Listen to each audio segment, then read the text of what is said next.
मंडळी, बेईमानीने मिळवलेली कोणतीही गोष्ट असो, जी गोष्ट बेईमानी करून मिळवलेली आहे ती जास्त काळ टिकत नसते। मंडळी, जय पराजय हा आखाड्याचा नित्यक्रम असतो हे आपल्याला ठाऊक आहे। आणि म्हणूनच आता उद्धव ठाकरे यांची बाजू पुन्हा पलटणार हे चित्र अगदी स्पष्ट होताना दिसते आहे। भारतीय जनता पार्टीचा राजीनामा देऊन अनेक नेते व कार्यकर्ते यांनी काल म्हणजे सोमवारला उद्धव ठाकरे यांच्या शिवसेनेत पक्षप्रवेश घेतला आहे।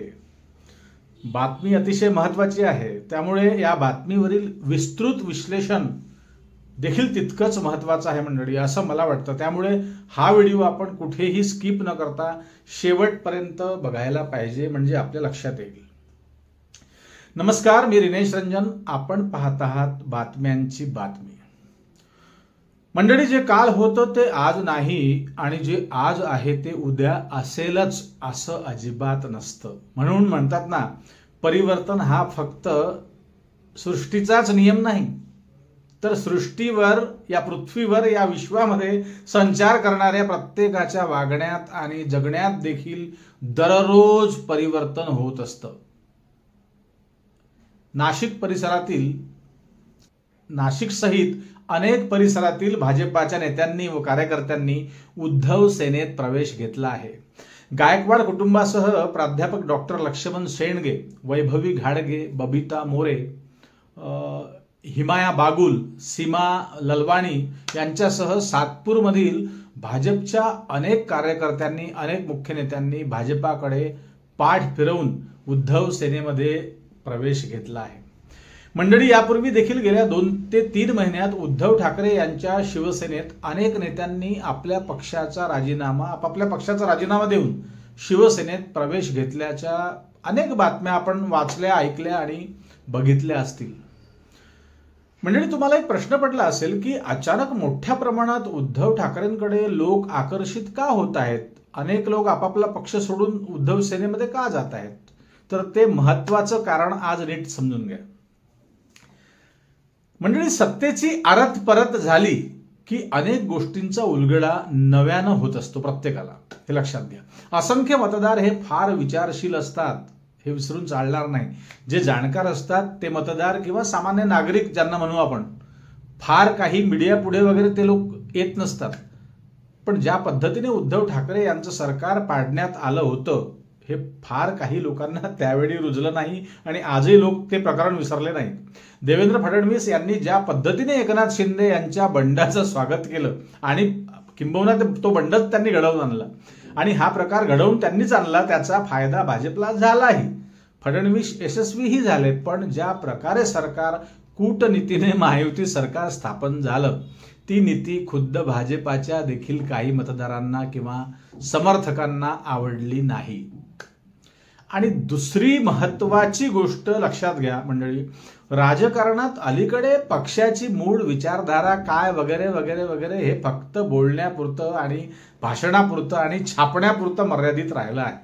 तुमच्या लक्षात आलं असेल, प्रत्यक्षात वागताना मात्र ही नेते मंडळी या गोष्टी आचरणात आणत नसतात, नाहीतर मग बेडूक उड्यात झाल्या नसत्या विचारधारा कायम असती तर।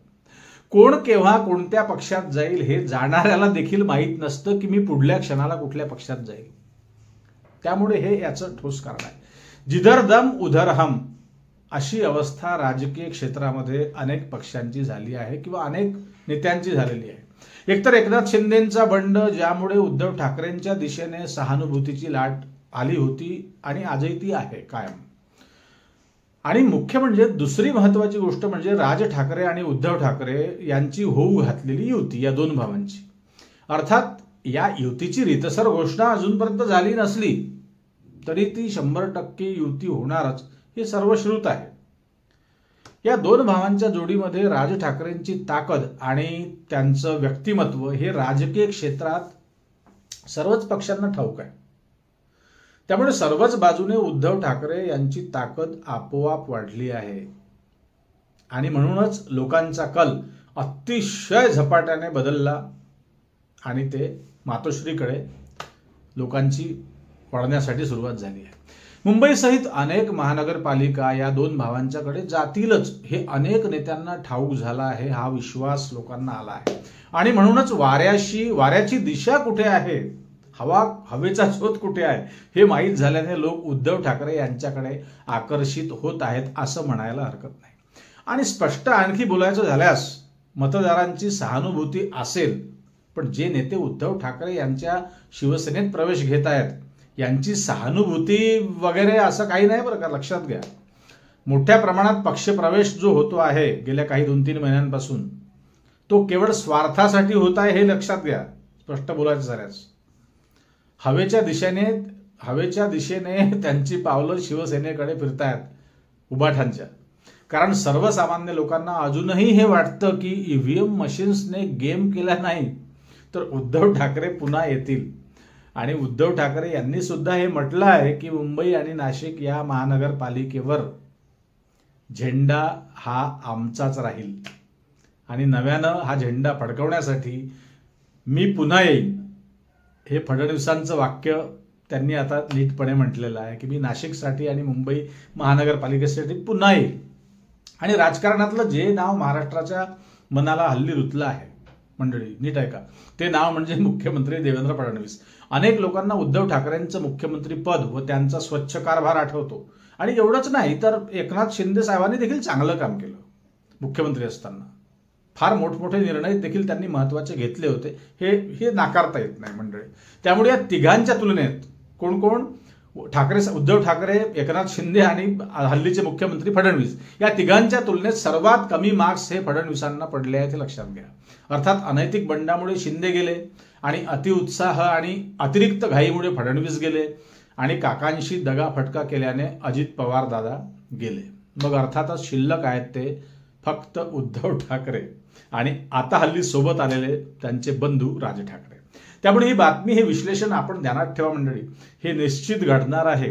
आणि उद्धव ठाकरे पुन्हा येणार नव्हेत तर ठाकरे बंधू पुन्हा येणार हे स्पष्टपणे सांगायला अलीकडे आता हरकत नाही मंडळी. तरी देखील आपल्याला नेमकं काय वाटतं ते महत्वाचं आहे, कारण आपले अंदाज, आपला कयास देखील तितकाच महत्वाचा असतो या महाराष्ट्रात.